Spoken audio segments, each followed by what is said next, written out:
Welcome to Pretty Lies and Ugly Truths, where you can either die with a lie or the truth will set you free. And I am the Alex E. Miller, and that lovely voice of reason you just heard was Toya via Mommania. All right. And as we always do here on Pretty Lies and Ugly Truths, we allow the guests to introduce themselves. So you treat it like the first day of school, first day on the job, et cetera, et cetera. You know, you just stand up and let everybody know who you are. What they don't know, what they should know, what they need to know. All right. Well, I appreciate that, Alex. And I couldn't even catch your name because that was real crafty. But going up your screen name is LaToya. Yes. My name is Jamel Neal. What you should know about me is I am a 7-year NFL vet, Super Bowl champion, Purdue alumni, graduated with 2 degrees. Current real estate agent and off-market real estate investor here in Tampa, Florida. So what you should know about me, you should know. So we're going to keep that at that. Okay. I like that. So you doing real estate, that's huge because, everybody needs somewhere to sleep. But you say you were a 7-year NFL vet, just like, it's a life expectancy, just for living in general. And there's an expectancy for people that's played in the NFL. What is it when you got to the NFL, how long did you feel you were going to play? Was it like, I probably played about 7 years, in your mind, how long did you think you were going to be playing for? Ironically enough, I drop it to you like this. First and foremost, never put a cap on yourself and speak something that you don't want to come into existence. I sat down and talked to my agent. I told him, man, if I can give me 7 years and a good amount, couple million in my pocket, I'd be good. And you know what? 7 years after the fact, I was sitting at home on the couch being pissed. But I wanted to play forever when I was done. You know what I'm saying? I wanted to play 10 plus years. I wanted to be one of those vets that you could look at 10, 12 years. I could dictate my own future. From the standpoint of leaving the NFL. So, but regardless, I did 7, which was good. I beat, the odds, which is 3 1/4. Reached my pension. I still made a couple million on that end. So it was all good, man. Went all that bad. It just went how you said, but it didn't go how you wanted. You know what I'm saying? Exactly. That's life. That's life for sure. Right. No. How long have you been doing real estate? Actively, I got my license about 2.5 years ago, but I really dove into it about 1.5 years ago. Okay. And it's been fruitful for me, man. I can't lie. It's been good and cracking in on a lot of these deals and understanding how people make real money. So right. You sound like Jeezy. I remember Jeezy saying that in an interview. He's like, well, real estate, boy, I done made the most money I ever made doing real estate. I'm like, oh yeah, dang. Awesome. Was that something that was already in the cards for you as far as like real estate? Like, I know you spoke about on your social media, you made a post where you were saying, it was literally a sentence after saying you gave up for the first time, speaking on not trying to get back into the NFL. You're like, I'm going to focus on fatherhood. So before fatherhood, did you already know, like, when I leave the game, I'm going to be doing real estate? Or was it something that, You know what the crazy thing is I graduated from Purdue with 2 degrees, man. One of which was in health and kinesiology. And I really wanted to take the approach of being a physical therapist or going back to be a chiropractor. I wanted to get a doctorate degree in both. But, being as it may, having 3 kids and trying to be a father, then going back to school full time for 5 years, that just kind of wasn't feasible for me, man. I'm like, you know what? I got to find something else to do. I don't have to work that hard to make that amount of money. So let me find out what it is I need to do. And luckily enough, I had a homeboy that played with me in Green Bay. He went to Kansas. He got let go. He got his real estate license and he started making money. So I hit him up. I'm like, man, I see you posting all this real estate stuff. What's up with that? He was like, bro, I'm going to tell you, if you don't get into this, it'll probably be one of the dumbest things that you do. He was like, you got capital, learn the investment game. And that's kind of how it took off for me. So, but it was cool. Yeah, I read that you got your license in a week. Is that true? 63 hours, dude. I was driving 40 minutes from my house And I was sitting in class from 8 to 6 for a whole straight week. So if that don't let you know nothing about my personality, if I say I'm gonna do it, I'm gonna do it. You know what I'm saying? It's 63 course. So most people wait, but I was like, man, the hell with it. I ain't got nothing else to do. I'm sitting at home anyway. So, but yeah, I went ahead and did it, man. I got my license in a week, and it just was weird after that because I'm like, I really still don't know too much about real estate. I literally joined Keller Williams like a week after that. They invited me to some type of career day. And they was like, listen, man, you can do this. And I'm like, all right, well, I need to hang my license somewhere anyway. And yeah, I went ahead and hung my license with Keller Williams. So you say, okay, you got it in a week. You finished school and then passed the state exam and got your license in a week. Yeah, man. So you passed it the first time you did it? Nope. Crazy story is, though. All in a week? Okay, go ahead. Yeah, no, I passed because there's 2 exams. People don't understand. I passed my class exam in a week. And you have to wait to take your state exam. So I was kind of going through probably one of the worst periods personally in my life. Right. At the time, and so I failed it twice. I mean, I'm strong to admit it. You know what I'm saying? But I couldn't focus. I ain't had time to study and excuses, but I really didn't. So I literally failed it twice. The first time by 2 points, the second time by 1 point, and then the third time I passed it. So, but I did all that the following week. Like literally, I failed it one day. I signed up for the next day, then signed up for the day after that, and then that next week I ended up passing the state exam. So I literally just finished school for real estate myself and did my school exam, and I'm waiting to do the state, and I'm nervous as hell. I'm like, I know I'm gonna have to do this a couple times. I done heard people done did it like 9 times. You know what I'm saying? Like that's not a test that's why I couldn't wait for you to tell me how you did that. Like hell. Like the crazy thing about that is though, honest to God's truth, I'm gonna tell you, I mean, it's who I am. I didn't go to sleep almost damn near for 4 days studying for that damn exam. Right. But at the same time, I was making it harder than what it needed to be. To be quite honest with you, you just put 2 and 2 together. You know what you know. You know what I'm saying? And honestly, when you look at those questions, you'd be like, some of this this ain't even an option. I know this ain't even, Yeah, so, exactly. It's just the math part gonna take me out, but we ain't gonna go there. We ain't gotta talk about it. I'm just saying. Don't worry about that part. You ain't gonna never do that anyways when you get real estate. That's just all. That's the part. That's what I don't like about school everywhere in America. Any school. Why are we all doing this extra math shit? It never gets used. So yeah. I know that much. But. So the thing you say after you took your state exam and you passed that, you had a certain period you had to wait to take the second test. How long is that period that you had to wait? You got a class exam, but really it's just depending on where you can get in. I mean, if you can get in the next day, you can, but yeah, so many people in Florida trying to get that license, them classes be filled up. You know what I'm saying? So I was mine was only like 3 or 4 days because my class was done on Friday and ended up being able to start the test on Monday, and you could take it on Saturday, Sunday. But my first test was on Monday, and I ended up passing on the Wednesday. So yeah. Right. I seen you make a face when you said the word excuses. It was almost like a face like, you know, there's really no such thing as excuses. You know what I'm saying? Like, you just got to get it done. But at the same time, the emotion that I gathered from that was you really did feel overwhelmed, and it did affect your mindset. So when it comes to like, you know, pro athletes, I wonder with y'all, you know, y'all have, you know, families. Sometimes, you know, you got your family that you came up with before you made it. You got your homeboys you came up with before you made it. You have, you know, whether it be a wife, whether it be a girlfriend, whether it be kids. How do you like juggle the work-life balance as a pro athlete? And does that affect your mindset to a point to where when we see some games where a player may be off, that played a part into it? All of it. You know what I'm saying? Because I had my kid, my daughter, late in my career.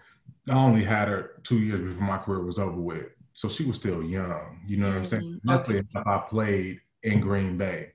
Very small community. It wasn't a lot of stuff to do.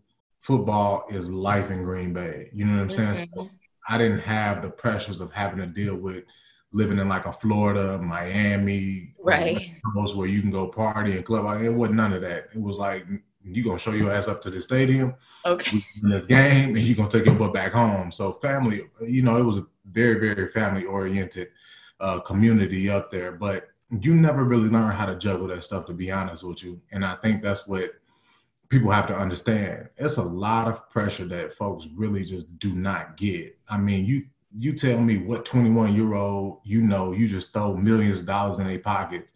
You ain't never had that shit before. So you finna just do whatever. And then you everybody telling you something and you like, you don't know who to believe. And for me, my situation was different, man. It was hell for me every year I was in the NFL. It was a fight. But, not to go into too much details, it was 5 of us growing up. My mom, my dad was married. My dad made $20,000 a year. My mom was the only person at home taking care of us. She was running the ship while my dad was at work. He was still there. So when I left, literally going into the draft, my grandmother passed in my bedroom in my house.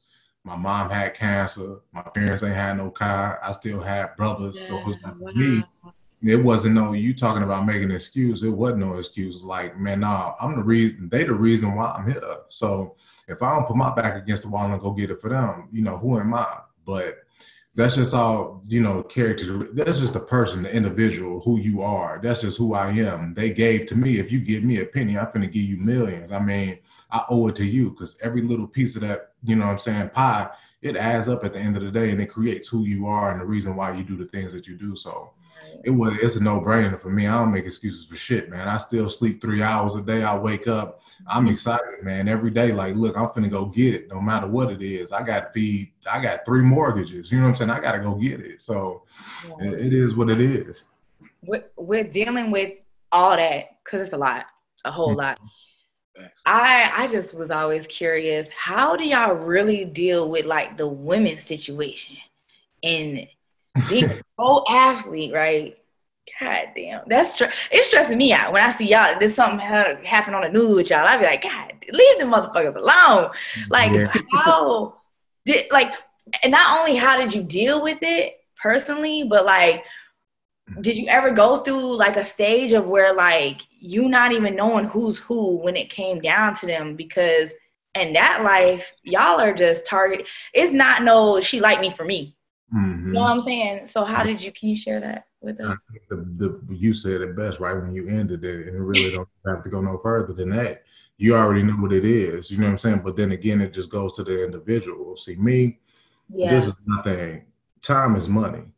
If I got to be sitting there playing around with you, I ain't making no money. And I ain't got time for that foolery, you know what I'm saying? Because I told you before, my family was going through too much. And me personally, it wasn't like I was just walking on, gold roads. I had surgeries. I was in, I got suspended a couple years. I missed a lot of games and I was trying to come back from stuff. So for me, it was just like, I didn't have, like I told you before, I didn't have a choice. So it just all depends on what you focus on. To me, at the end of the day, a woman ain't going to make me no money. She gonna make me some babies, but then at the same time, that's gonna cost me money. So what, which road do you want to travel along? And then, like you said, you're strict on that mindset. Like you never got in a mode where you're like, damn, I wish I did at least have somebody. Like, you know what? No, I did. Like, I mean, where it's just always been like, now I ain't gonna sit here and say I'm a saint. At the end of the day, I didn't have my fair share of troubles with women, but you gotta quick. So for me. One time is all it takes for me. Right. It's just one time. That's all it takes for me. You do it once. If I do it once and I mess up, I ain't finna make that same mistake again. Because, like I said, for me, I keep moving. That's just me. I keep moving. I don't got time for it. But I didn't have my fair share of trouble with it. But it was worse when I got out of the league. Still to this day, I pull up at the gas station and women follow me all the way to my subdivision. I go to the damn grocery store. Oh, no, I swear to God. No, I know you did, but God. No. I can believe it. Yeah, it's stupid. Yeah. It's stupid, but you just ignore it after a while. Like, listen, I know what you want. That ain't what I want. I'm cool. I'm finna go home and kick it. I was gonna say that because it's like when you see somebody, you know what I'm saying, at a certain size. I mean, we do it with kids. When we see a kid at a certain height, we like, you playing ball? You know what I'm saying? You just assume with that size there's something else that goes with it. I got my cousin, right? We were at the Hard Rock. This was when the Super Bowl was. It was when Pittsburgh was playing the Cardinals. Before y'all beat us, I'm a Steelers fan. Y'all beat us that next year. Anyway, we were at the Hard Rock, and my cousin, he's like 6'4", 230. You know what I'm saying? And he played ball, but then he didn't play pro ball. He didn't get to the pros. He had, had an injury.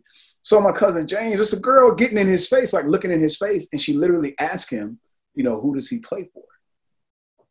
Yeah. And it was just like, what the hell? It was like, because she figured, okay, this is a Super Bowl weekend. He looks like the size of an NFL player. Mm-hmm. At the Hard Rock.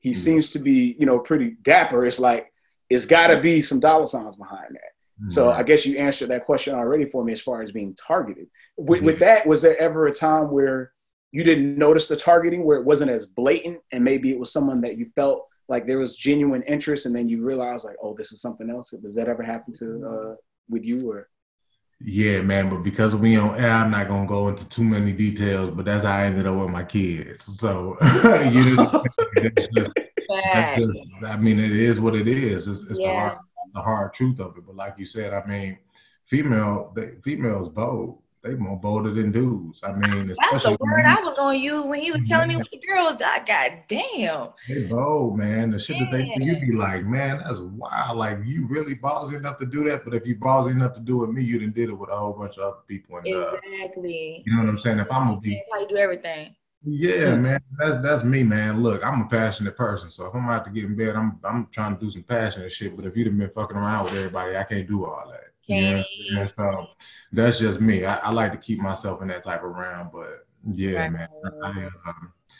You stay away from them, man. They come at your neck too, and they don't care. Yeah, that's true. It's true. It's true. Me, I'm too damn picky. I don't give a damn what you got, baby. But if I don't like your ass, I don't like you. I'm sorry. Hey, if you ain't bringing nothing to the table, don't pull up no seat. You feel me? Man, listen. I don't give a damn. Like I said, it ain't about what you're bringing. Bring a good vibe, bitch, fucking with me. Because the money ain't going to work. I promise God. I'm too damn goofy for it. I can't do it. When you spoke about your injuries and stuff like that, I seen that you posted, you spent over $150,000 in rehabilitation for an injury. So does an organization have like a budget that they're willing to spend on an athlete before they're already looking for a replacement? Or is that something where you already know that as soon as an injury takes place, you might have to start spending some money out of your own pockets because the organization is already thinking about a backup plan for you?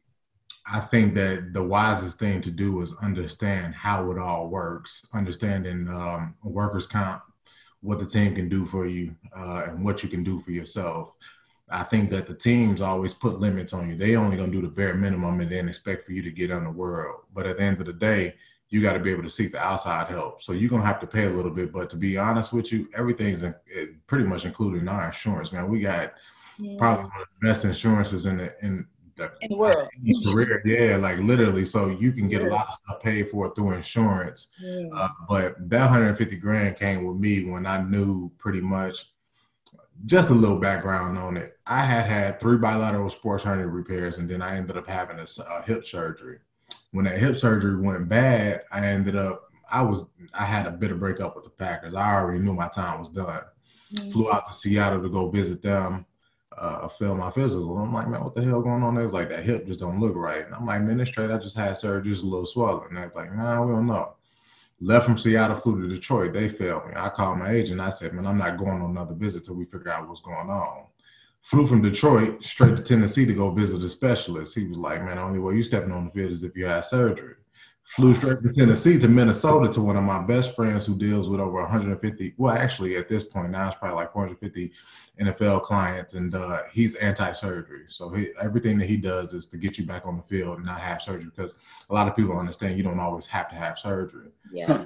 And literally one of my best friends, man, his doctor is everything to me. And he literally was at his house, sat back in the chair and looked at me. He said, man, I've been doing this for 20 years and I never had to look at somebody and tell them, like, you might as well just stop. Oh. I laughed him off. I'm like, yeah, whatever, man. I'm finna walk into a $40 million deal. You ain't finna tell me I'm finna be done. So I was like, all right, whatever. And I took it on my own, man. I went and got a Regenicon injection. That's 20 racks right off the rip. A couple stem cells, them 10,000 a piece. I ended up getting getting on this real expensive diet. That was $10K. Spent $17K on the machine. Ended up souping up my hyperbaric chamber in my room. That was another $20,000. So I was already in it, just trying to get myself back on the field. I was doing stuff that, you know, people could never even imagine, like literally sleeping in the tube. So, Wow.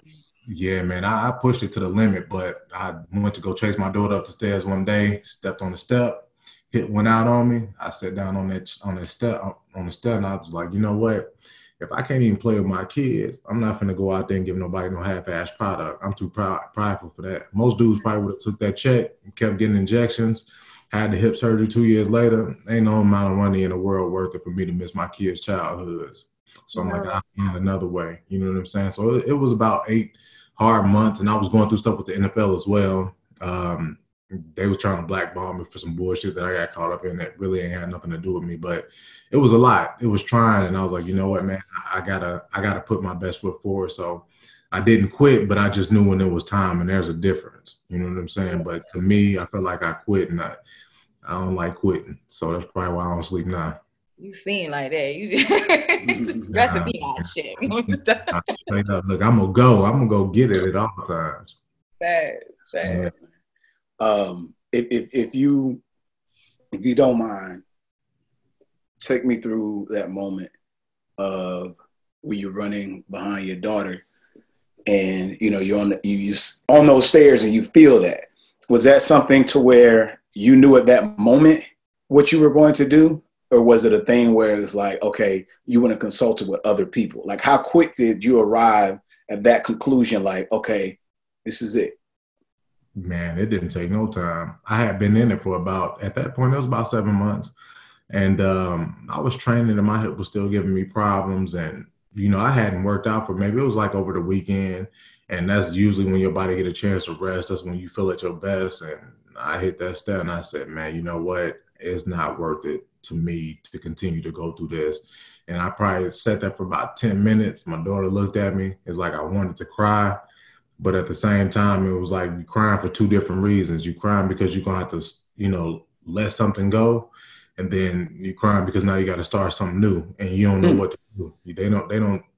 There's no plan for you after football if you don't create one. It's not like you got somebody, they tell you, but I mean, you making millions of dollars. You tell me how many people you going to listen to. Well, you need to plan for these. Nigga, I got millions of dollars in the bank. I'm straight. You know what I'm saying? Right. Yeah. So it was like, for me, I was like, man, about 20 minutes after that, I called my agent and told him, he was like, man, you got to be kidding me. I said, well, I mean, we'll see when the season rolls around and you see I ain't really about to try to fly out there and sign no contract. You know what I'm saying? So, but I was at peace with it. You know what I'm saying? I had made my decision. I was like, I'm cool. I can make this shake. I'm smart. I got 2 degrees. I'll figure out something else. You know what I'm saying? So, and I saved a lot of money living in Green Bay. I didn't spend too much of nothing.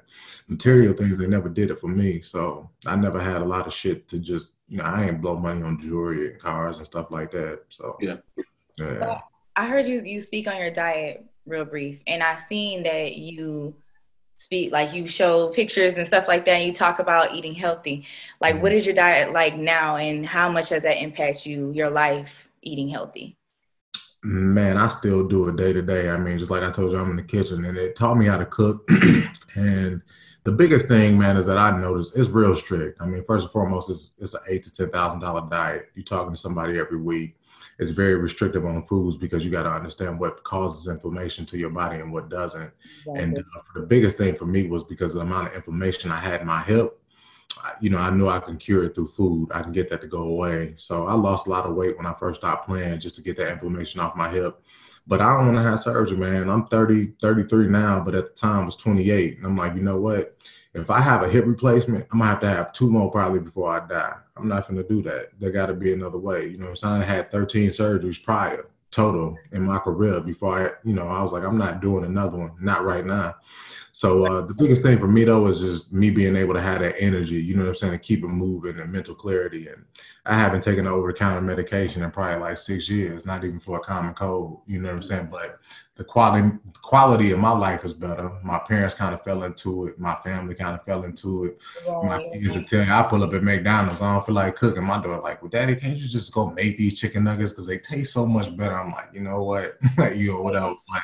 But no, it's impacted me from just a mental standpoint. And I always look at it like this. It's mind, body, and spirit. the mind got to be right first, and your body got to be right, your spirit got to follow it. So it's just that sense of clarity. And you be shocked at how much stuff food can cause in your body and your mind and just go, haywire. Well, we're vegan. So we right there with you. I just started doing the vegan thing too as a challenge to myself. You know what I'm saying? I love it. I do. And that's the part of the name that you didn't catch, the Toya vegan Mommania. Yeah, that's that. You right. That's dope though. But I couldn't wait. I get ready to talk about that. I'm like, yeah, I want to hear all about that because it's exciting because to find out, and I find out stuff every day. I'm still learning, you know what I'm saying? But it's dope when people can really just experience it and be like, yeah, no, for real, what you eat affects how you think, how you move, everything, you know what I'm saying?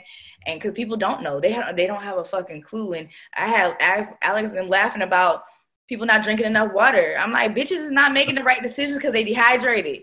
Like, we just need to figure this out and just tell the truth. This is why everybody's slow, you know what I'm saying? So I wanted to hear about that. And so you are starting vegan. Yeah, I'm doing it now. I just started recently. That's welcome. But you got it. I was a kid that they told me I was emotionally handicapped. You know what I'm saying? I wasn't gifted, but they told me I was emotionally handicapped, right? So I was like EH gifted.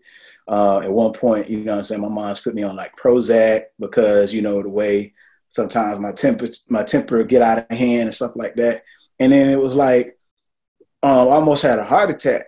And then it was like, asking me about what I was eating. And I'm like, oh, so that played a part. So I started working out and then went vegan. And it was like, when I started reading up on how the stuff I'm putting in my body can affect my mindset, I'm like, okay, it's a no-brainer for me. I got that, I literally looked up vegetarian and I was like, oh, it's another thing. And that's when I learned about what a vegan was. I was like, okay, well, I'm gonna go ahead and jump to that. If it affect my mindset and can help me be more calm the way I approach stuff, why not? So you got to put us up on this thing that you do, dietary progression immunology. Am I saying it right? Yeah, dietary progression immunology. Immunology, got you. You said Leon Melman of BYG. You speak on him, and you swear by this stuff. So if you wouldn't mind, let us know what this is. How much it costs. He's like, yeah, man. So the dietary immunology progression diet is pretty much. So people don't really understand weight gain, weight loss, food symptoms, and inflammation in the body. So what this diet does is that it tests a bunch of different food structures against the white blood cells, and that's where the inflammation lies. So to make a long story short, let's just say that, Latoya, you eat a steak and you go to sleep and you wake up and you 5 pounds heavier. That is a straight up inflammatory response to a food. Or you eat this steak and you be belching and you farting, your eyes watering, your skin. I have a story about that. Yeah, but it's real though. And any food that you eat, if you literally break it down to one food structure and you eat it and you realize that, dang, I'm bloated, I'm gassy, you're not supposed to feel like that from food. That's just your body telling you, like, listen, this food is not good for you. But with this diet, they test a bunch of different food structures for almost 2 weeks to get your white blood cells. And then they compile a list of foods that you just immediately, you don't eat these foods. Yeah. And then they got a list of foods that you challenge. And so you'll get an immediate food source. And let me see. I don't have none. It sounds like this is like, it seems like the blood type diet on steroids. Yeah, it's almost similar to the Alcat, but the dude that has this diet is the reason why Alcat is about. His mom created this diet years ago to help save his life. He couldn't walk. And so this is how she ended up coming about with this diet. He's about 40-something odd years now. Now. So, but you get a immediate food list. Like my immediate food source might be, I can tell you, my baby mom at the time, she had beef steak. She had beef, any beef product, organic, non-GMO, obviously, corn and chocolate, cocoa, like 85% or higher, something like that. She was able to eat popcorn, steaks, all kind of chocolate products because her body was actually using this food to heal. And this is right after she had my son, and she lost 70 pounds in 3 months. And the allergies was gone. She had real bad allergies at the time. Allergies, no signs of allergies, a lot of mental clarity. You know what I'm saying? So that's pretty much what it is. And then honestly, every single day after that immediate food use, you'll test the food against it. So she might have had all that stuff, and then the next day it's got like, you know, rice, Brussels sprouts, and salmon. So she gets to pick one of those foods and eat it. If she eats it and then realizes the next day that she's gained weight or had any food symptoms, you can't eat that food for 17 plus days, because that's how it takes for your body. But the food helps correct the immunology patterns in your body. So if there's something that's, you know what I'm saying? There's people that you can have a sleep issue, and there might be something that's food related that's stopping you from being able to sleep. Exactly. So yeah, they break it down through 5 different white blood cells, and then different food patterns. They call them PG1s, PG2s, and PG3s. How your body breaks down foods, and it's really, really in depth, to the point where every morning I gotta you step on a scale before you go to sleep in the morning, and I have to write down my stresses of the day, the foods that I ate, the foods that I challenged. I have to drink 2 gallons of water. Gotta tell them how many times I went to the bathroom, how many times I took a bite, because people don't really understand how crucial these things are to your body. So. But man, I love that dude to death, man. I feel like he saved my life. And honestly, that's why I'm taking medications. You talk about taking Prozac. I was taking 150 opiates a week, including Adderall and Prozac. You know what I'm saying? Towards the end of my career, my stomach was messed up from it. I couldn't eat shit without feeling bloated. I couldn't even drink a bottle of water without feeling bloated. Yeah. Wait. So He's like, wait. Okay. So me, when I graduated from high school, I weighed like 165, 170 pounds. Over those next few years, I gained 50 pounds within like 4 years, graduating high school.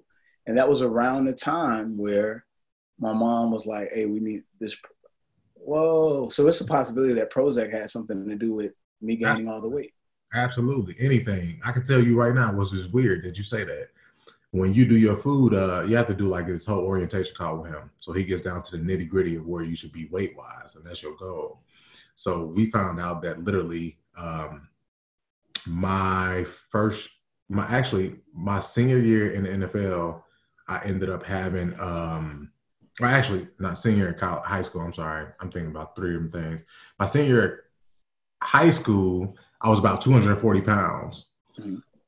Right when I got past 240 pounds, that's when I had my first injury. And they started to snowball effect after that. I gained 40 pounds in my freshman year at college. I went from 240 to 280 because I had to play a different position. Literally every year after that, I had to have surgery. And now my goal weight is I hang around 240. I'm right back to where I left high school at, because that's naturally where my body's supposed to be at. And my white blood cells are acting, you know what I'm saying, like totally active, healing, picking up information and stuff out like that also. But yeah, I mean, you're right though. I mean, that's probably naturally, literally where you're supposed to be at, about 160. And people don't really pay attention to that stuff. So I say it all the time. I think people don't understand that we are walking around probably every day having like allergic reaction all day. And just thinking, okay, I just look like this, or I just do this, or like my mom, she deals with allergies all the time. And I steady try, like, please, like there's so much, I can just tell you some basic shit not to do, so that could help. You know what I'm saying? Yeah. Especially with dairy and stuff like that. That's easy. That's all. I don't even have to go read a book about that. You know what I mean? But do you think at all too, like with eating right and being healthy that way, would it help more being physically active, like with your balance and stuff like that? Like not getting into those even injuries anyways with eating right? Do you think that has something to do with it too as well? Yeah, absolutely. But you can't pay $10,000 when you coming into college to find all this stuff out. And you know, and then on top of that, it's very hard if you're not educated on it. And I think just understanding the basis of, if I eat this, I don't feel right. If I eat this, I feel good. If I eat this, I'm gaining weight. If I don't eat this, I'm losing weight. You know what I'm saying? And technically, the white blood cells inflammation is, you're supposed to lose weight if you're eating the right foods, because it's correcting stuff in your body. So if you stay on the scale and you stay the same weight, then, I mean, you got to assess what you're eating. But I do think that it'll definitely help with the injuries. I wish to God I got to him at the tail end of my career. Right. Probably still would be playing if I was on that diet earlier. I mean, I can tell you right now, you can go look up Tremont Williams. They just dropped an article on him. He's 38. I think he's playing his 16th season. And you look at the last 6-7 years of his career, he's been on his diet. Dwight Freeney, I mean, defensive coach, he played, 13, 14, 15 years. I can't remember, how long. Yeah. Carlos Dansby, he's another one, played another 15 years. These are all athletes that ate on this diet, and it really increased the amount of time that they spent on the field. So, but I got to him too late. My hip was already in a bad, predicament, and I lost the weight. My body got all ripped up and lean, and I felt good, a lot of energy, but my hip was just pretty much bone on bone at this point. There's nothing else in there, no cartilage or nothing. So it just, the one wrong step could end it all. So it was almost like not even worth doing it. That's interesting. You answered, yeah, that's because I'm like, Dwight Freeney, I remember when he played for the Colts, that kind of ties it all together why he was able to last so long. With this here, do you think it affects even stuff like migraines as well? Oh, yeah, for sure. Absolutely. For sure. I mean, I can just tell you right now that there's a lot of people. Now, granted, y'all both vegan, and I'm switching over to the vegan thing too, and there's different foods that can help with that, the migraines and stuff like that. But one food that's, one thing, beets. Yeah, I don't really like beets. They so yeah. Me neither. But they just my mom used to eat them when I was young, and I used to be like, I don't even like the way they smell. Listen, they crystallize it, and it's pure, it's organic, and that it actually tastes good. I ain't gonna lie, you can handle it, and I mean it's almost like candy, almost like I don't know how the hell they made it like that, but that's like the best thing to do because that opens up your like blood vessels and all that when everything tightens and strains up, and that's when you get your migraines and whatever. It opens all that up immediately. Like I ran to go get beet juice when I have a headache because I don't even like having headaches. So yeah, I'm the same way. I used to when I was a kid, I was in the hospital for migraines real bad because I used to have. Oh wow. Like, when I was like in third grade, it's crazy. I was like real young to the point where my sinuses would swell up so bad that I would have knots full of pus just in the front of my head. This is like bullshit. So it was terrible for me, but I will tell you that certain foods definitely do help. When I first got on my diet, pork was real heavy. And people are like, man, why would you eat pork? And it's an unclean meat. And it's like, say what you want, but your body will tell you a whole different thing. Yeah. So literally when I started eating that pork, I started noticing a lot of the head issues that I would have. I was a lot more calmer. That's because the fat from pork actually is very active in the frontal lobe of your brain. And people don't really understand that. And so if you do look at Leon's Instagram page, he has a segment on there that's called Chew the Fat. So for people that do eat meat, it's very imperative for you to chew that fat because that fat has a lot of things that is really, really good for the brain. The brain is a muscle, but the brain also works out with fat. So you have to understand those type of things. And but I started noticing, like I said, being a lot more calm because we're aggressive by nature playing football. Being more calm and just being relaxed and stuff like that. But food definitely plays a pivotal role in that. I'm just ignorant when it comes to water. I got 4 daughters. Listen, your leg get hurt. Drink water. Like I'm just ignorant when it comes to that's my go-to for everything. You got a headache, drink some fucking water. I don't know. That's just me. I don't know. I live by that shit. I don't care what nobody say. You're supposed to though, man. Like I said, muscles are brain and your muscles 80% water. So if you're not giving your brain water, then how the hell? And then there's oxygen. Like you said, you don't get enough oxygen to your brain. So that water helps carry oxygen to your brain, man. That stuff. Exactly. You speak with so much conviction about this. Is this something that you could see yourself venturing into as far as like an extension of business for you? Like, okay, real estate is one facet, but also being like a spokesperson for this or someone that does like master classes. Because it seems like you have a passion for education. I definitely got that vibe. I was like, you might be meant to be doing some shit for this. And you don't come off like somebody that I could hire to teach me something. Or even if I was in school, you don't seem like you talk with the intention of going over somebody's head either. Right. So I wonder if that's ever something you thought about. Well, the thing is that I know how I am. You know what I'm saying? And for me, I'm a very detail-oriented person, but I don't like for a lot. And that's the one thing that was hard for me in real estate. People using these terms, talking over my head, and I would have to get people to, I'm like, listen, I sack quarterbacks for a living. I never had a sales person's mentality, background. I don't understand sales. I do understand how to talk to people. And the thing about that is once you understand how to talk to people, you can convey a message. You know, if I'm talking to the youth, I know how to get to them. If I'm talking to somebody that needs to understand something, you can't give to somebody too much at once. The moment you overwhelm somebody, you lost their interest. But if I can keep it to the fact where you understand that, you know, 1 + 2 = 3, then you kind of like, okay, well, I want some more. You know what I'm saying? So now you're more engaged in what I'm telling you. And for me, it's just to get my point across. If I can make you understand how beneficial it is for you, to me, I gain nothing from that, but from you, you gain everything, you know? So, and I've watched it change people's lives, and I've watched it change my life. And from that standpoint, if it's changed mine, then the only thing that I can do is just try to help somebody else. If it don't work for you, it don't work for you. But that's probably because you're making excuses and you ain't doing what the hell you're supposed to. So, yeah. Not like me. That's me. I don't want to hear it. Is it something enough where somebody could pay you to do that? Would you see yourself being like stepping aside and being like, you know what? They need to go ahead and come to the Mike Neal Master Class and put you up on some game. Hey. You know, I hate to cut you off. I'm sorry. I would have to give all the props up to my doc. Now, I'm on the phone with him, and I got it literally. My phone calls with him, I'm scribbling on sheets of paper, just different things to try and different things to try this and write this on your format sheet.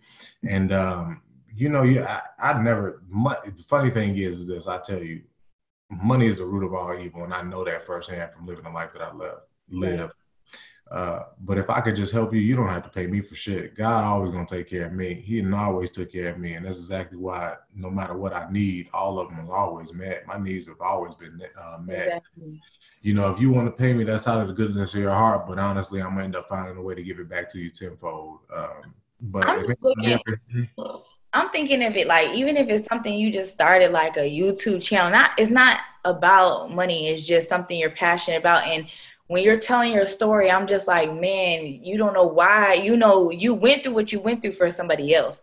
You know what I'm saying? And sometimes it's just like that. We might not want it to be, but it is. It's a billion of us, and we all have a different path and different things we were put here to do. And even with you looking up to your doctor, there's so many people that he won't reach that you could reach. Yeah. You know what I mean? Because I don't know who he is, but there again, I don't know who he is. You know what I'm saying? And I'm pretty sure there's a whole group of people that know you and don't know him. Right. Yeah. No doubt. There's young boys that come from our, you know, from the hood, from, you know, come from where you want to come from, want to ball. And I mean, literally just knowing you as an NFL player, you made it and you're still successful, they would want to listen to you. You know what I'm saying? No doubt. And I wouldn't have an issue with doing it, but I like what you said is stuff you really need to know early. Yeah, no doubt. And like you said, you never know why you go through, and you don't never know who it can affect. And quite honestly, I got a brother that played for the Seattle Seahawks right now. Yeah. And, I've always told him, I said, man, I wanted to play 10 years. I didn't make it. I had a great career. I would never take anything from it. I value every hardship that I went through, and I would never take them back. I needed that because it builds character. But I tell them all the time that I walk this path so that it can be that much easier for you. And that's exactly how I feel. Like, you don't have to deal with the hiccups that I have to deal with because I'm right here. Anything you need, I'm going to take care of it for you, or I'm going to tell you how. Now, whether or not you listen, that's on you. You know what I'm saying? Like, and I can't do shit about that. But I'm going to tell you what to do and what not to do. And since this whole pandemic thing, he was living here and I was watching him do certain things. He part of the program I was with, the eating program and everything. And so he would just be like, man, my body hurt this, that, and the third. And I wouldn't say nothing. Then finally he'd be like, okay, man, what you think? And I said, well, my thing is, can you take what I'm about to tell you? Because if you think that you want to, you know, my brother was undrafted and I was drafted in the second round. And he always like, man, you got this success. And I said, you're not working like you want the success I want. Are you willing to do what the hell I did? Are you willing to go through what the hell I went through? You know what I'm saying? And what I continue to go through and how I aspire to do things. You sit back playing video games. I never had time in the offseason to play video games. If you're playing video games, you're losing money. That's just how I look at it. So I always put my back up against the wall, and I had to tell him. But I'm like, you watched me go through injuries. You watched everything that I've done. Don't make the same mistake that every fool that want to be mediocre making. you above average, live above average. Don't be average. That's easy. It's hard to be great. It's easy to be good. You know what I'm that saying? shit. It always go back to that Jay-Z line that Hov did that, so hopefully you ain't have to go through that. It's like, but that straight up. Yeah, that's crazy. So would you say, so your brother being in the NFL, I always wonder, because I did read certain things about the ongoing investigation at the time, and it was stuff on ESPN. Is it something where it's like a code in the league, the same way it is in the streets, where it's like a certain things you speak of and you don't speak of because of how it could affect you and maybe even family, because you got a brother in the league now? I'm wondering take me through the mindset with that. You know what I'm saying? At that time. I'll tell you this, man. Like you said, I was in some investigations, and honestly, I'm gonna tell you from the standpoint of this: there's a way to be politically correct and still get your point across. You have to not speak from emotions. You have to let the emotions come in, blow them out, and then speak facts to people. And with the investigation thing that I went under, people really didn't understand. It was just literally from a relationship from a dude that I knew. And everything else that he did, who knows? You know what I'm saying? And it was really all BS. They never found anything, and I knew that. I had to go through dispositions, like I was on court for murder, sitting in front of the NFL and shit like that. And when I went through my first one, I was shook. You know what I'm saying? I was scared. I'm like, but then by the time it came down, I'm like, I ain't did nothing. So when you sit there, I don't care. Like, sitting in them depositions, they like, well, we have this, that, and the third. I said, first and foremost, can you prove it? No. And secondly, you're not going to be able to prove it because there's nothing there for you to prove. Yeah. But from that standpoint, a lot of people that was in the NFL knew this same dude. He actually worked with the Seattle Seahawks. They GM, I still got text messages in my phone. He, making fun of it, laughing about it. But the thing about it is because of who I am, the name that I made for myself, the connections that I had, genuine people. Man, he gets so much love from players I played against. He'd be in the locker room like, man, dude, you never know. I came across such, man. They thought they played with you, man. They was talking about how good you is, man, bro. You was really that nigga. And I'm just like, at the end of the day, you just be real with people. You know what I'm saying? And I don't have a problem with telling people shit. You need to know. And I'm going to tell you because I'm not going to let you walk away and assume anything. And if you want to know, come ask me. And I'm going to tell you. And if you can handle it, I don't got no problem with telling it. You know what I'm saying? I'm going to keep that shit 100. Right. That's how I look at it. So I've always been an outspoken person, and I've always been blunt. I'm going to say what I got to say. And if you don't like it, then that's just your own problem. But he said what he said. I say what I say, but I'm not going to disrespect nobody doing that either. I truly believe in respect. I'm going to show people respect, but I'm going to tell you what I got to tell you, and it's going to be in a respectful manner. If you get upset, then honestly, that's just your own problem. We got to be strong with that. So the way you speak about that, it takes me back to when I was a kid. And Brian McNamee. Brian McNamee was like, somebody that was always on ESPN when I'm little. Like, look, I'm like, man, like they bring his name up so much. He's tied to so many athletes. So people weren't using the word plug at the time, but it's like, okay, looking back at it, so he's obviously the plug. But these athletes, you know what I'm saying? There's somebody else that's advising them. And I always wondered, it seems like there's no sympathy for athletes as far as who they're introduced to. It's like, people say it's no sympathy for winners. So they look at it like, well, hey, it is what it is. You should have known. They don't realize y'all spending so much time practicing. You got your family, you have kids, you have younger siblings, and things like that. It stinks, not knowing who to trust, like you said. What, like for you, from going through all of that, is there a little bit of PTSD type residue to where you kind of have your guard up when you meet people, as far as like, can you trust them? Can you not? Like, I'm wondering what is your process that you go through to know, like, okay, this is somebody I can let into my circle. I can do business with. I can't. How do you vet that? You know what? I can tell you that it's probably more so of a God discerning thing with me personally. Because I can just tell. I always tell them, and this is just a thing that I tell everybody. Within the first 5 minutes of me talking to somebody, I can already tell you if I'm a like them, the person. It takes nothing but a handshake and how you present yourself. First impressions is lasting impressions, and you really need to take that to heart. And I think that once you go through the process and you really start understanding, see, people don't pay attention. inadvertently enough, with me being type A and then having to play in the NFL, that shit is very detail oriented. I mean, just people don't even realize when you watch an NFL player play on the field at my position, I'm looking at the clock. I'm looking at the quarterback. I'm looking at the center's hands. I'm looking at the tackle, his feet, his fingers, his nose, his eyes. I'm listening to the communication behind me. I'm talking to the dude next to me. You are multitasking and having to pay attention to everything. And then you still got this crowd noise, right?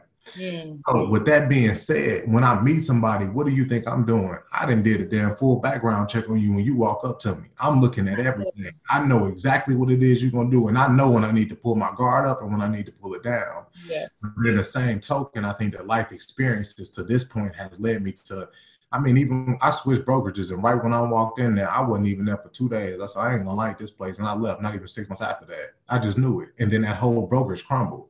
You know what I'm saying? So for me, it's not really PTSD.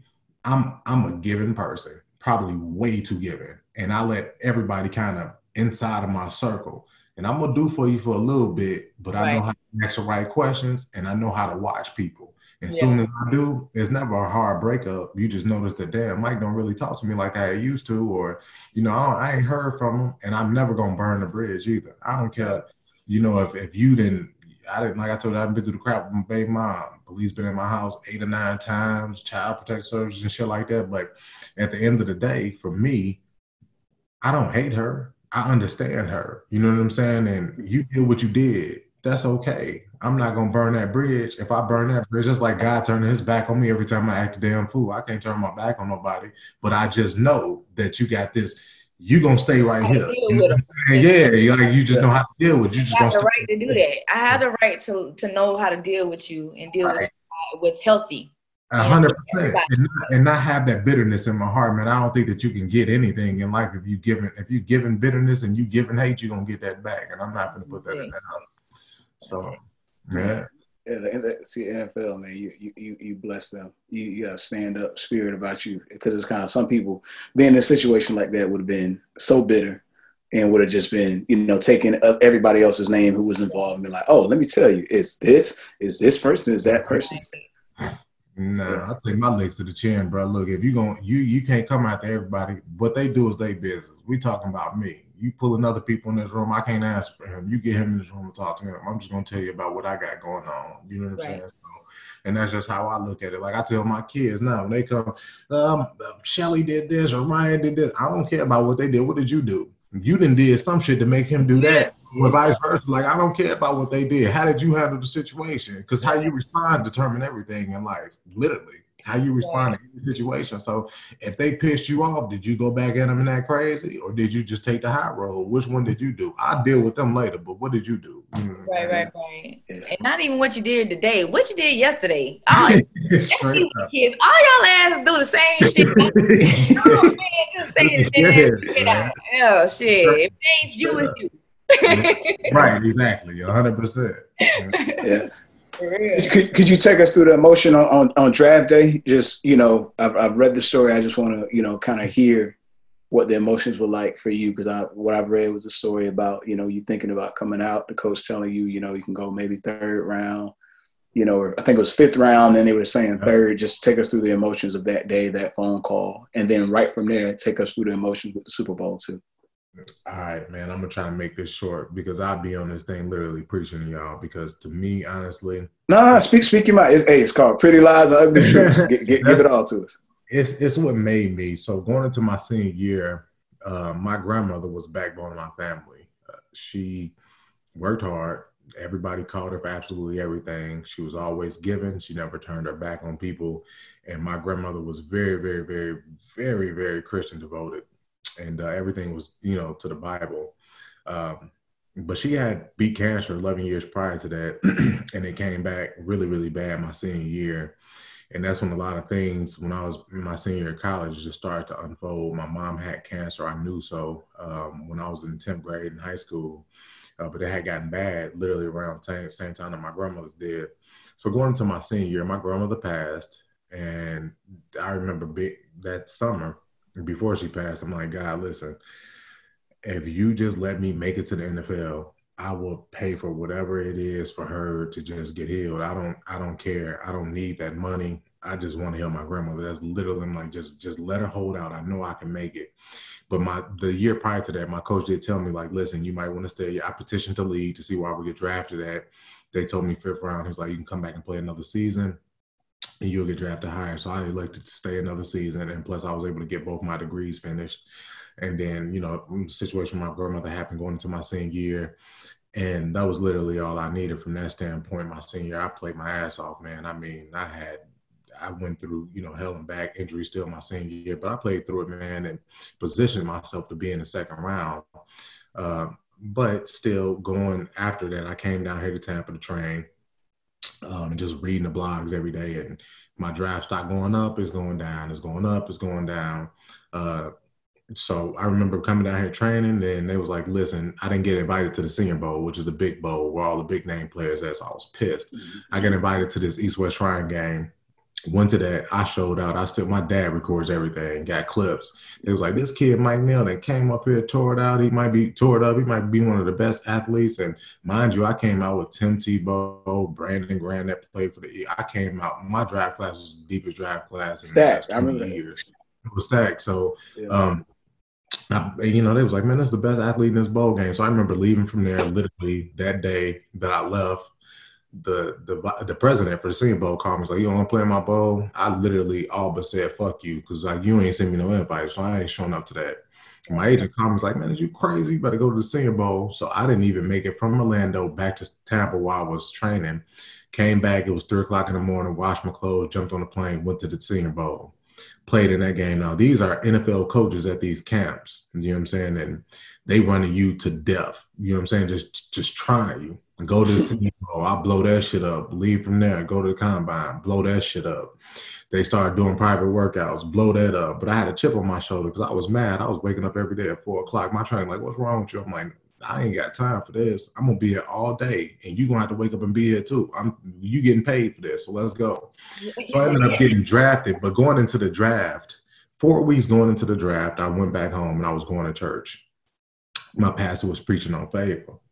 And so I remember him preaching this one sermon, and he was just like, it can be 15 people in a room, and you applying for this position.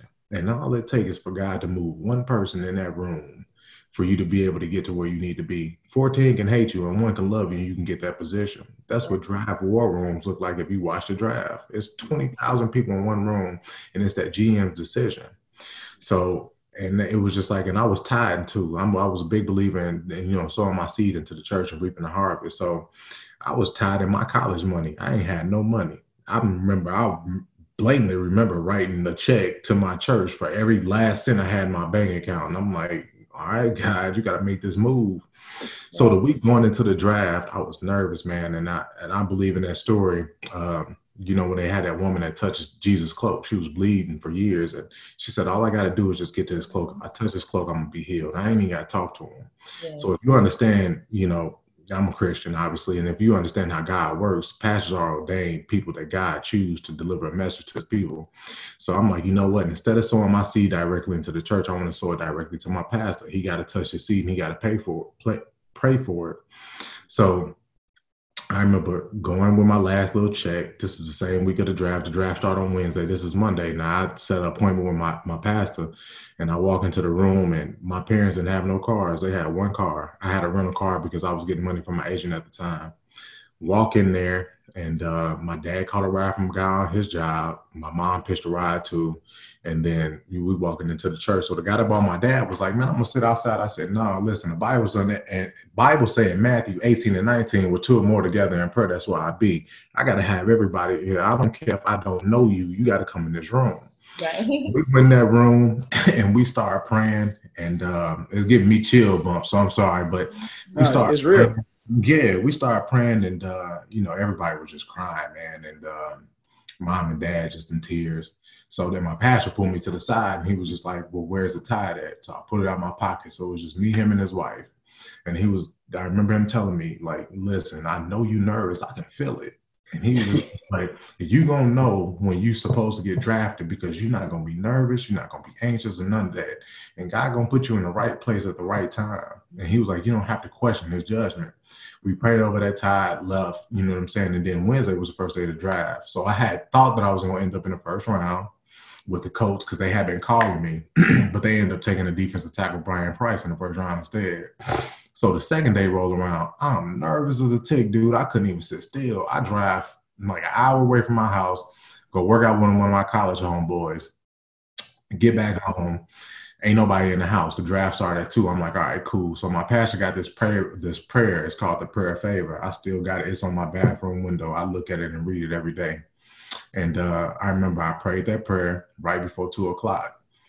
2 o'clock hit. I'm telling you, I was so nervous. You never been so nervous about to shit on yourself? Right. I was, like, literally. Yeah. 2 o'clock come, all that just goes away. I'm like, dang. Like, my dad walked through the house, and he was like, man, how you feel? I'm like, I'm straight, man. Like, I was like, it's the weirdest feeling. But I remember telling myself, and I remember telling God, if you take me today in this second round, soon as I get drafted, the first thing I'm going to do is go write a check. Money I ain't even have. And I'm going to sow that seed to the church, literally. Yeah. And so I remember laying on my couch, damn near about to fall asleep. Now, my brother that's in the league now, this is kind of, you know, if you fast forward it, it's just to tell it's crazy. He was sitting next to me on the couch. So I'm laying down, we watching the draft go back and forth. And I'm like, yo, what Pop go? He said he about to go pick up some stuff for some enchiladas. So I was like, cool. So my dad walked in the crib, my dad cooked a lot. And I was like, I'm going to run upstairs. So my brother was like, man, your phone ringing. I'm like, that shit been ringing all day. He was like, well, it keep ringing.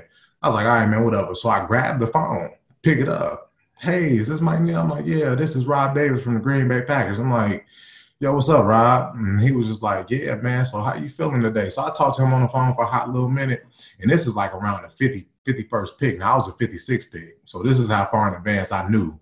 So I'm on the phone talking to him. He was like, how your body feel, man? You good? You nervous? What? So I'm talking to him back and forth. And he was like, all right, man, well, listen, man, you know, things about to shake up here in a minute. But I'm going to put you on the phone with our GM. Get on the phone with the GM. They didn't move to the 53rd pick. He like, yo, you know we got the 56th pick in this draft, right? I'm like, yeah. And then he was like, so what's going to happen is there's about to be a couple trades. But then with the 56th pick, you know, what if I told you that you would be a Green Bay Packer? So at this point, my brother looking at me because he like all in my face. And then my sister ran downstairs and we sitting at the crib and I'm like, I'm trying to try not to smile, trying to keep my composure. And then I just like, man, I love to be Green Bay Packers. So they start going nuts. So it's still on the 53rd pick. So we talking back and forth, getting all the information, just the flight information about how the whole process go after that. So then right when the 56th pick came on, it was like, well, we're going to go ahead and let you enjoy the feeling with your family. My mom came downstairs. She was crying like crazy. My dad was crying. I mean, I ran to my sister's room. I'm hiding in the corner trying to talk on the phone. They didn't got so loud. I run outside. By the time I make it outside, Channel 7 News from Chicago, all in my front yard. Oh, my God. Outside. It was wild. I ran behind the garage. They have a picture in the newspaper with me ducking behind the garage trying to talk on the phone like this because there was so many people. Oh, my God. Literally, man, it was probably one of the biggest things for me. And literally, I ended up getting, like I told you, you got to carry a chip on your shoulder. When I got drafted, this fool, Mike Mayotte and Mel Kiper, is that his name? Whatever. Mel Kiper Jr., he come on the TV like, this is a weird pick for the Packers. I don't know why they drafted this dude. So automatically, the same day I'm happy, I'm like, man, fuck this nigga. I'm finna go show these fools what's happening. You know what I'm saying? So I went through that whole little thing, man, and it was cool for me, because just from the personal thing, just having faith and sowing the seed and understanding where I was going to end up was probably one of the biggest things for me. And literally that Sunday I went to church. When I walk in, I had security everywhere. They called me up on stage and I literally pulled that check out of my pocket and I gave it right to the pastor. I said, the first thing that I said was, I'm going to sow this seed right back into God, because I know that if I get this to him, I'm going to be taken care of. And no matter what I went through in the NFL from that standpoint, I literally was, you know what I'm saying? I still started 4 years. I played 6 different positions. They couldn't get rid of me. They're like, we need this dude because he literally, you know, he hurt, but this dude, he going to play. You know what I'm saying? So, but to make a long story short, the Super Bowl was bittersweet for me. I was actually hurt. You know what I'm saying? Really? I was hurt too, because that was I was hurt too. Because I was talking all type of, you know, shit to my homeboys. Like, I'm like, this is going to be being third ring, youngest quarterback to win 3 over time. Yeah. Keep going. You heard us. You got to know that you belong to him and not to the NFL. Yeah. And so that just has to, you know what I mean? I be okay with that. Like, I know who I belong to, because that's really, you made a deal with him, so it's always gonna be his way from here on out. You know what I mean? It's the hardest thing to understand, and it's not really for us to understand. It's just for us to understand this one basic principle: is that God told you that you can have whatever you want, but God never promised you that you wouldn't have troubles. So you got to be a fool to think that you're gonna get whatever you want without having sacrifice, having pain. And I was just telling one of my coworkers, man, if you think that you're going to get success and you ain't having no pain, you ain't getting no success. Pain comes with success. And that's a realization that people don't want. You think that you're going to get it without it. You got to endure some shit to get to that level, because the only way that God can give you something is if he can test you at one level and you pass that test, then he know that you're ready for more. But if you don't ever pass it, you're not going to get to that point. You know what I'm saying? So for me, it was real bittersweet, man. I hated every single bit of it. You can go watch Super Bowl replays right now, and you look for me, and I'm sitting on the cooler. Everybody on one side of the field, I'm sitting on the cooler. I ain't want my parents to come. I was pissed because I was a second-round draft pick, and the dude that was playing behind me was balling.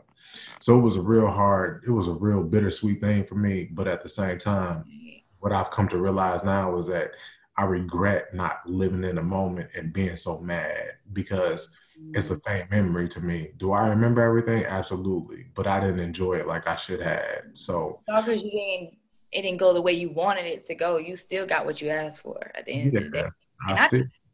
I'm the type of person, I tell everybody, listen, you read that Bible, you're going to, God don't care about what we care about. All that praying for a bin shit, that listen, he don't care about that. You know what I'm saying? So it's all good though. You know what I mean? He's still carrying you to this day. You're healthy. You know what I'm saying? You have your kids, you have your family. So yeah, no, I can't complain, man. But it taught me a lot, man. I had to go through a lot, and literally that's why I feel like I'm built the way that I am. You know what I'm saying? Like, if I didn't, I'm happy. I'm happy that I had to go through the hardships, because it didn't make me take money for granted. Most people don't think that you can lose it. But like I said, every step of the way, every year I was tested. I almost got cut my 3rd year, and it was just, I was tested every step of the way, but I passed it because, I just realized, like, listen, it's got to happen. And at some point, you get to where you've been pressed so long that it's like, if shit ain't happening, then I'm worried. I want the shit. Bring me whatever. Throw it on my table, because I know that the moment that I pass that, I'm going to go. Like I tell people all the time, man, it rained, but at the end of the rain, it's a rainbow. So what does that tell you? You can't go through the fucking rain and not get a rain. Like, it got to rain for you to have a rainbow. You know what I'm saying? So just endure the rain. Just endure it, because at the end of that, the rain coming in the morning. Be straight up. You're gonna be straight. Yeah. So man, like you like, when you say you keep it 100, you keep it 100, because so many people will gloss over that and just be like, oh, it was the greatest day of my life, this, that, and the third. How is it? Because I mean, I seen you had a great relationship with, I think, Aaron Rodgers, Clay Matthews, and AJ Hawk. How'd y'all have such a great relationship, even with that happening at the Super Bowl? They just were forgiving, or y'all had already had that bond? Like, how did? You know what, man? I clung to Clay probably pretty much like, well, first and foremost, Clay locker was right next to mine, so I had to deal with this fool every day. And he was Clay was a character, man, but he was never an asshole. He was very open. Right. I learned a lot from the people that I was on that Super Bowl team with. I played with lots and lots of Hall of Famers. Charles Woodson, Clay would be there. Obviously Aaron is who Aaron is. Donald Driver, Old Dirty. What's that boy's name? Al Harris. Nick Collins, he was also a great player, but his career ended short. Tremont Williams was on that defense. I played with some Hall of Fame type people. I got the opportunity later in my career to play with Julius Peppers, but I watched how these people maneuvered and how they took the game serious and how they took their career serious. And from that standpoint, people watch you and how you respond too. So I think me overcoming that adversity, going into my 3rd year, I remember one time, man, literally right when my daughter was born, my 4th year, Clay sent me a text message. I still got that text. I saved it. And he was just like, man, I can't tell you how happy I am for you, to the point where it makes me want to cry. I have this text message on my phone.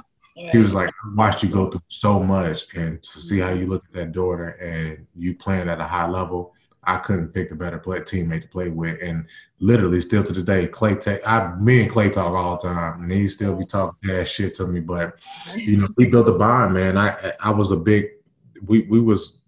we helped each other, man. We had a lot of success on the field.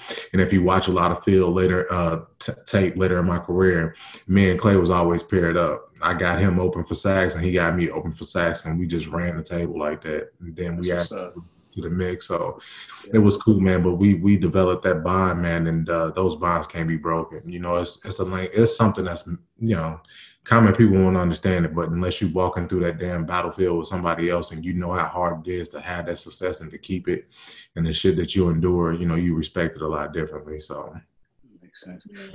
One thing, man, I'm so sorry because we're rapping. Aaron Rodgers, he one of the few, we'll just say it, one of the few white quarterbacks that seems to speak up for social issues, you know what I'm saying, for the black community. With what was happening with Colin Kaepernick and things like that, is that something that, as we saying this now, was he always somebody like that was 100 with y'all in the locker room? Because, you know, us from the outside, we don't see too many people that seem to be allies and wanting to put their arm around our shoulder unless we out there, you know, doing something for them.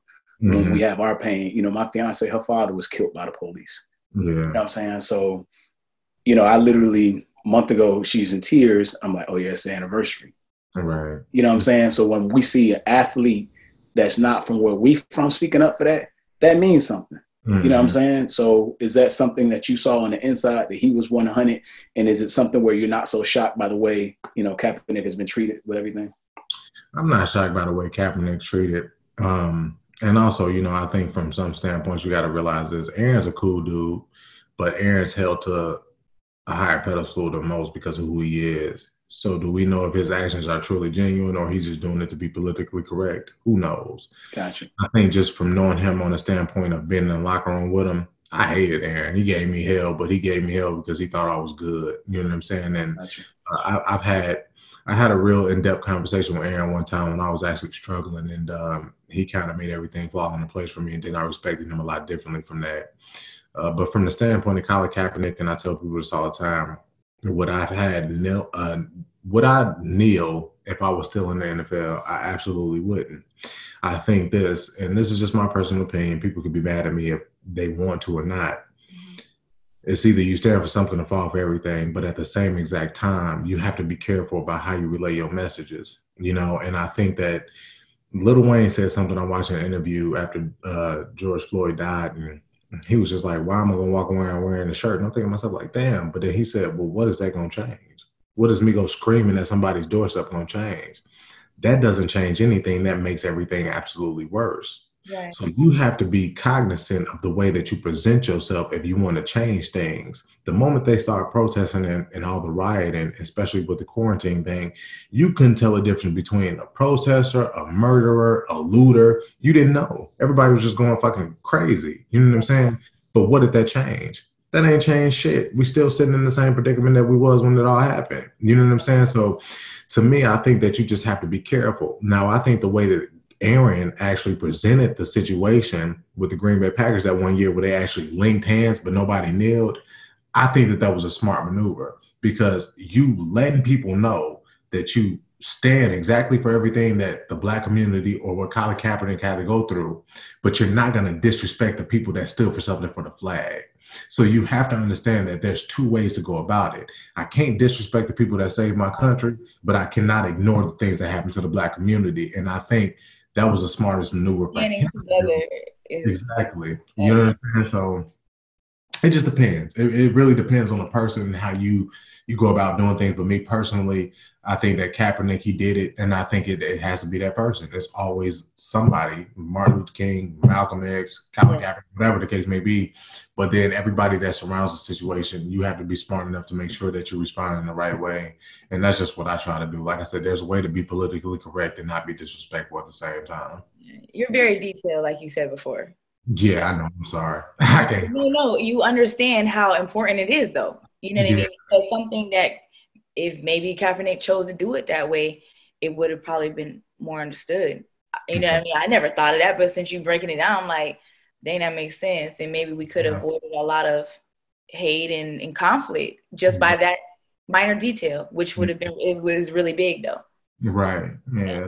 It's just kind of whatever. It's easy to talk in hindsight, but when it's all going on, like I said, you have to learn how to step back and not use your emotions for everything. You have to get back down to the facts. But what's really going to make a change versus I'm emotionally just lashed out because I'm emotional. So exactly.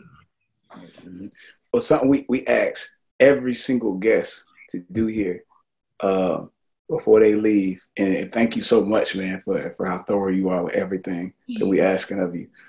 List the 5 people, that surrounds you that are a reflection of what we see. They say we're a reflection of the 5 people that we're around the most. So who's the 5 people that, you could say are a reflection of Mike Neal? You know what?